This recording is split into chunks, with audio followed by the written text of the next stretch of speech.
Hey, Cascade Hoops Talk, Billy D. Special show today. We have Ben Tucker. He's the head men's basketball coach, Embry-Riddle University in Arizona.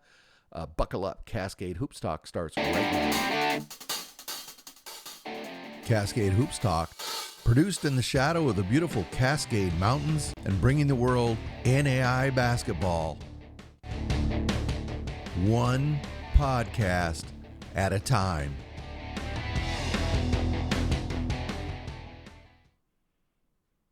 Hey, this is a show I was looking forward to this interview when I did it yesterday. Ben Tucker is a really good guy. He's easy to talk to. He's an open book. He's a great interview. This is a program, Embry-Riddle, Arizona, that is kind of on the bubble. You've heard me talk about them a lot.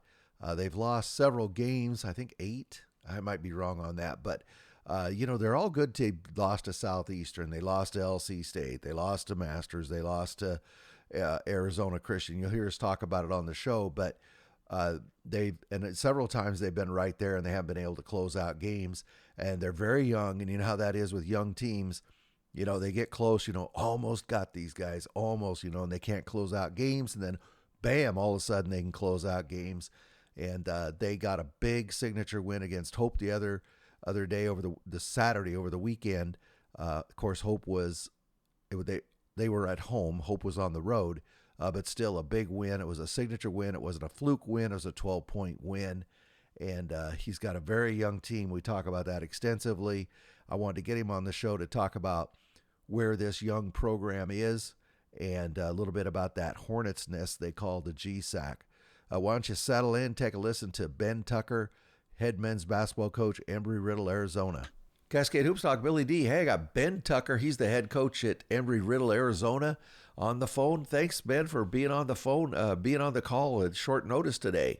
Oh, no worries. Thanks for having me. Anytime you call Billy D, we're going to jump on the phone and try to talk about NAIA basketball, GSAC basketball, and the Embry-Riddle Eagles. So appreciate you having us. I appreciate your kind words. I definitely want to talk GSAC back. You and I were just talking some GSAC before we started recording, but before we do that, we got to talk about Saturday. Big win against Hope, a team that looked invincible just 2 weeks ago. They've dropped a couple now, but boy, that I've seen them twice. That is a very good team. Just talk about that win. Oh, monster for our guys, monster for our team. We dropped a couple early in the year where we felt like, we had games kind of in our hands and didn't execute down the stretch to beat really good teams, ranked teams and top teams in our league and just let them slip away. So as you and I were saying, to hold on to one where it didn't take a miracle shot or a big mistake from the opponent. And we kind of just got it done and really executed down the stretch. And especially that team, don't sleep on them. I know they lost 2 in league, but they are really, really good. They're well coached. They're physical. Yep. They're going to make a lot of noise. They're not out of the running in the GSAC either. So, but no, huge win, marquee win. Was the highest ranked opponent. We've beat in school history. And a great week. Honestly, we handle our business on Thursday against La Sierra. That was the largest margin of victory in school history on Thursday. And then for our guys to bounce back and not just be happy and satisfied with that, but to be really locked in and focused. To take on a top team in the country and to handle their physicality and get it done. Couldn't be more proud. Just maybe the most 2 special games for me so far in my time here of just being able to watch our guys grow and take that next step. Before we leave Hope, Nick Hopkins is a special kind of talent. He is so strong. Just talk about his game. He's unbelievable. And I told him that after the game. I mean, he's a nightmare to prepare for.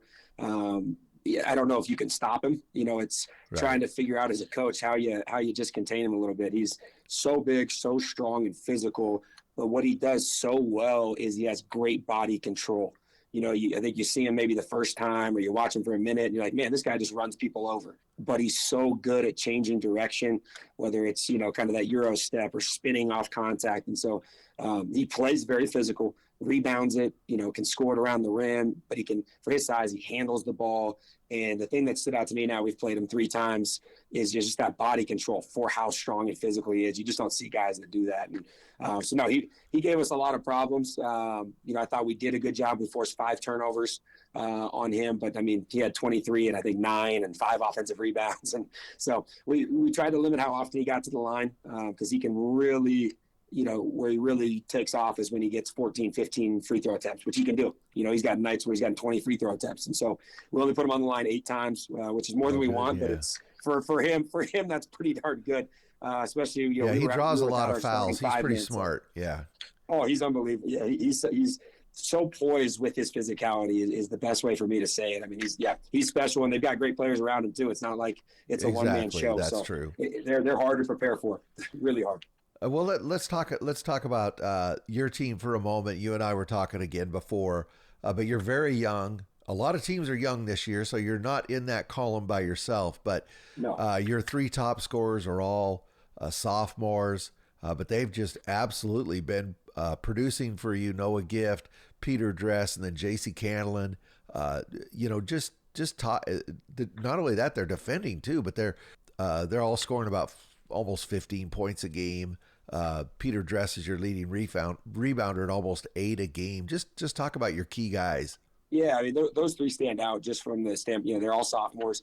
Were all with us last year. And we were a little more top heavy. We really leaned on Noah a lot last year. Peter was a really good scorer for us, Peter Dress, but he was not as balanced as he is this year. He's taken a big step rebounding. Defense has taken a huge jump and being able to handle his matchup and the physicality inside. Last year, we really leaned on Noah. He was the freshman of the year in the league, scored it at a high clip, shot the ball really well. And those other guys had really good games, but it was the consistency piece. And so J.C. Candlin, I try to point him out first. He's taken, to me, maybe the biggest jump, just taking over as our leader. He's, about 15, 20 assists away from setting the school record for season assists while scoring, 13 and a half, 14 points a game. And he's been very efficient. So super proud of him. And he's been a big part of kind of why we've taken, in my opinion, a little bit of a jump. And then, those other guys just trying to become more well-rounded, their sophomore year. But those 3 kind of lead the way, and it's helped on nights where we have 3 guys that can all put up 20.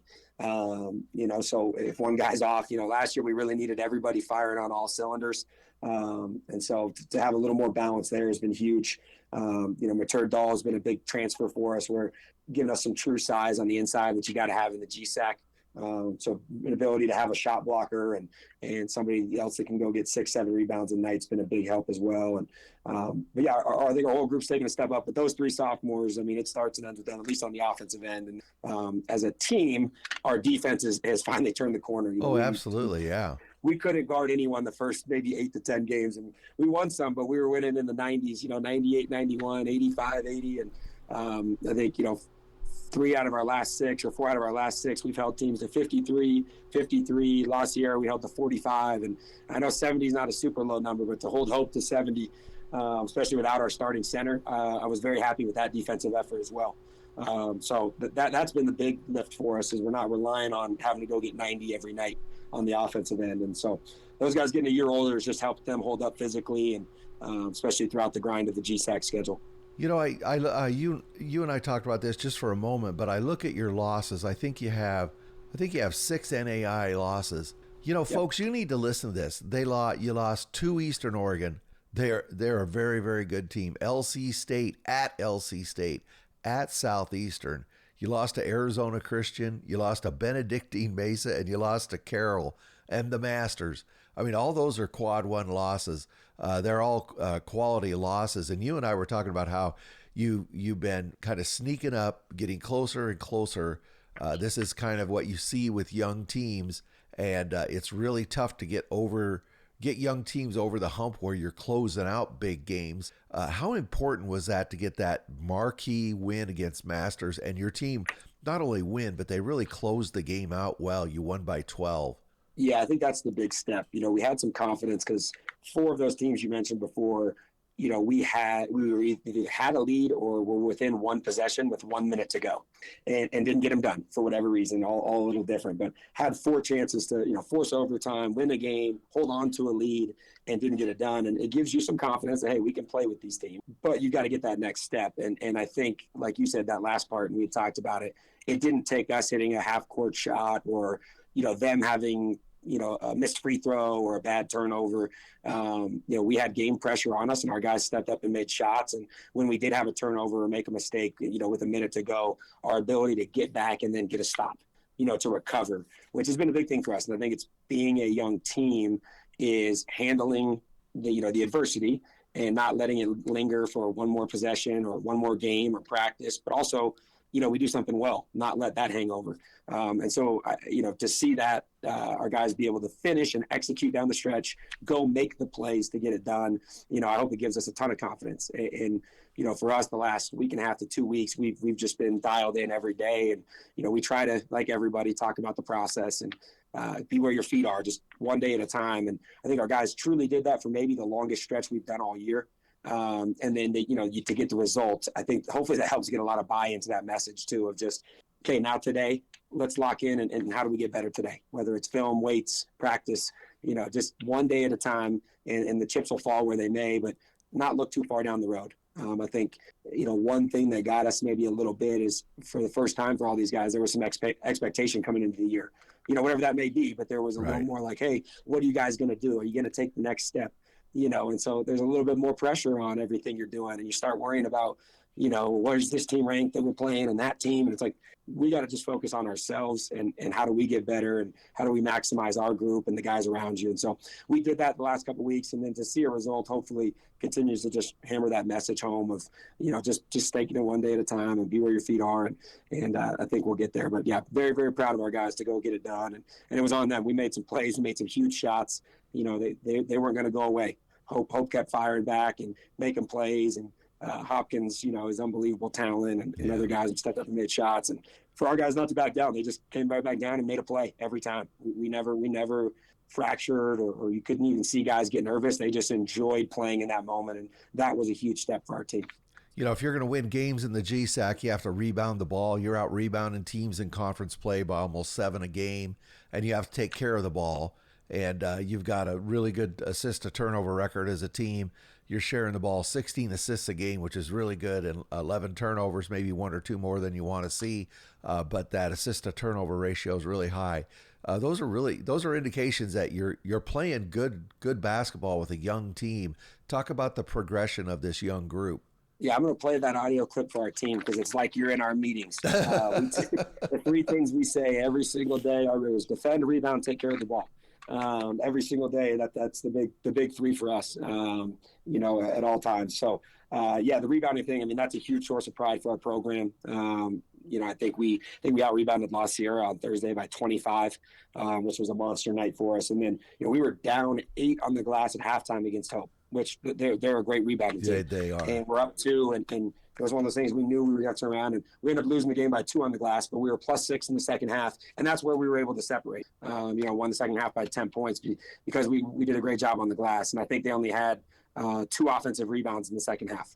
And to hold that team to 2 offensive rebounds in a half was pretty special. So, that's a huge thing for us. And then, assist-to-turnover ratio, we talk about that all the time, and that was one of the big things that got us last year. We had multiple games in the 20s of turnovers, and I don't know if we've hit 20 once this year. Yeah, I remember your turnovers were high last year. Yeah. Oh yeah, we won 2 games last year with over 20 turnovers. I don't know how that's possible, but, so that was a big thing. And our freshman guards, now sophomores, both our point guards, J.C. Cannell and Isaiah Wong, both are sophomores this year. You can just see that extra year.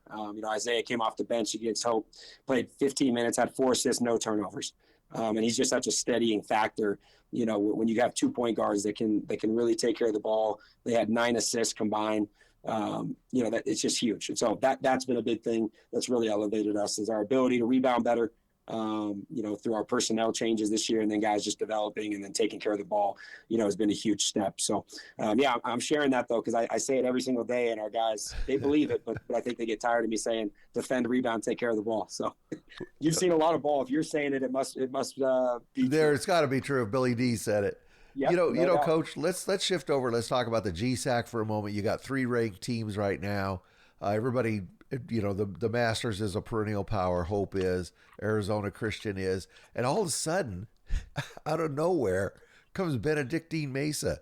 I got to apologize to that. They were not on my radar early. And then they beat Eastern.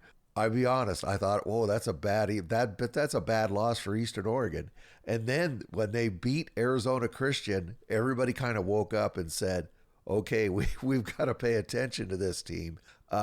Just talk about the gauntlet you have to go through in that, and then OUAZ, they're not going to roll over for anybody. Every night's a battle. Oh, it's gotten, I think just in our second year, the league's already gotten deeper. I think with Ben Benedictine and Coach Woodford does an unbelievable job there. They were in our league prior, my first year here before we switched out of the CalPAC. And, they lost a couple of guys last year before the break that were really, really good. And they would have had a much better year. They didn't have the depth last year they have this year. So when some guys went out, it really hurt them. But they've taken a huge step, obviously. They're really, really good, playing with a ton of belief and confidence. When you watch them play, they've got a swagger and a confidence about them that they can beat anybody on any night. And, we were up 12 with 5 to go at their place, and they never lost belief and came back and got us. So, yeah. And then obviously Masters Hope, Arizona Christian, what those coaches and programs have done, speak for themselves. But it is the middle of the pack, and I'm including ourselves in that all the way down, and have all elevated and gotten better. I think some of the league records may not be great for maybe the bottom couple teams, but the overall, if you look at their overall record, they were still winning games in the non-conference. Yeah. So they may not be to the level of the top few teams, but had some good road non-conference wins, or even just playing some teams really tight. I think Park played Indiana Wesleyan very tight. I believe it was like a 6 or 7 point game, if I'm not mistaken, right before Christmas. They're talented. So the depth of our league has improved, where we're getting back to maybe where the GSAC was before, where last year was kind of the top 3 and everyone else. But it's every night, and you said it. I heard you on Friday before we played Hope. I listened to the show, Billy, and you said it. You said watch out for Hope at Embry-Riddle because it's a road game. Yeah, and it's a great reminder. And it's like that anywhere in our league you go. It's going to be tough to win on the road. So these aren't some of them are day trips, but we've got a lot of overnight trips. You're leaving state, and kids are in class and dealing with all those things, and you're on the road for 3 days. And it's hard to win on the road, and it's hard to go into Arizona Christian, Masters, Hope. And honestly, I like to think it's hard to come into our place and win. Right. We've got some true home courts here and some unique environments. So it's a gauntlet. It's a battle. You got 3 ranked teams, and the Masters are going to be right there at the end. And hopefully we can kind of jump into that next tier here and still make some noise down the stretch. Coach, you're talking about road games. A team that's kind of jumped out to me, I've been following them a little bit in your conference, is Life Pacific. They're struggling in conference, but man, they are dangerous at home. They're 9-4 at home. They've really struggled on the road, but you can't take them lightly. No, and they're really talented. We got them. They had some injuries. We played them last week out at their place, and I feel the same way. I felt like we stole one just getting a road win at their place. And like I said, they're a little banged up right now, which I think has led to a couple of the losses. But they're really talented. They're really talented. Yeah. They're physical. He's done a good job his first year. Yeah.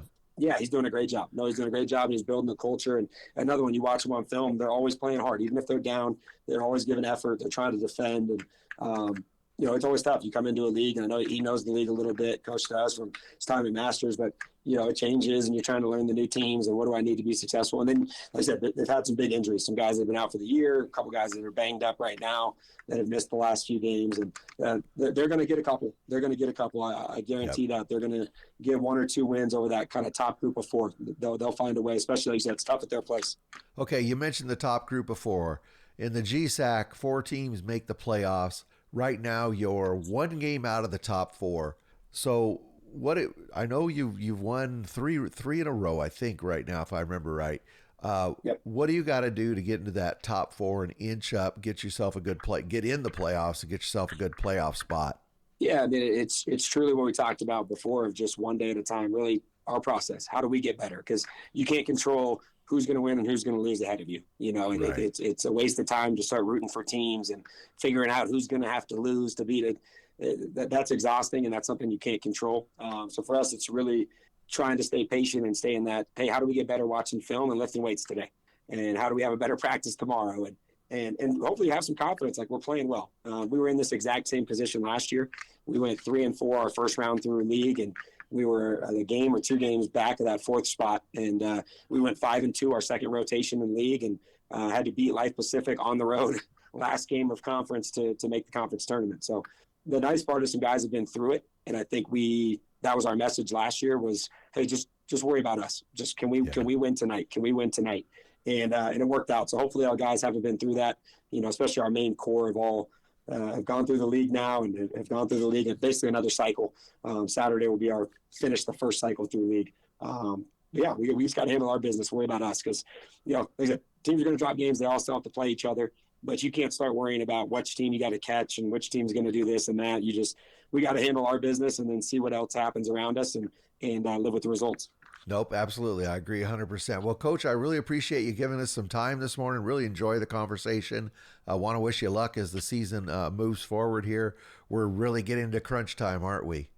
No doubt. It's amazing. We're already, halfway through or over halfway through January. It's crazy. So it is. Yep, it's that time. It's going to be fun tuning in every night. Season's gone so fast. Well, thank you very much, Coach. That's Coach Ben Tucker, Embry-Riddle. Thank you, Coach. Yeah, thank you, Billy. Appreciate it. Anytime you want to talk ball, I'd love to jump on. So thanks for everything you do. Okay, thank you.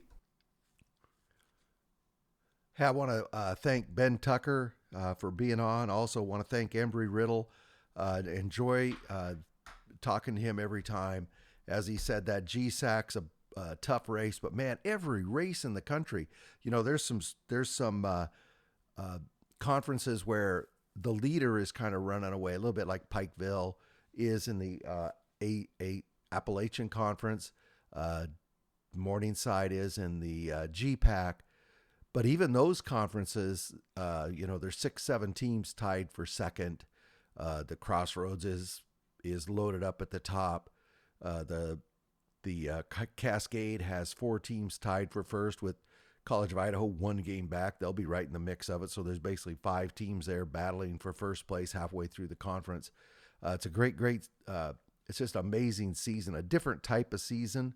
But there's great basketball out there. You got to get out there and support your local NAIA team. If you have friends who have never been to one, get them to one. Anyway, thank you again to Ben Tucker, and we'll talk to you guys again tomorrow. Thank you very much for supporting our podcast. Please like and subscribe. Get out to your local NAIA school, because NAIA basketball is the best entertainment value in America.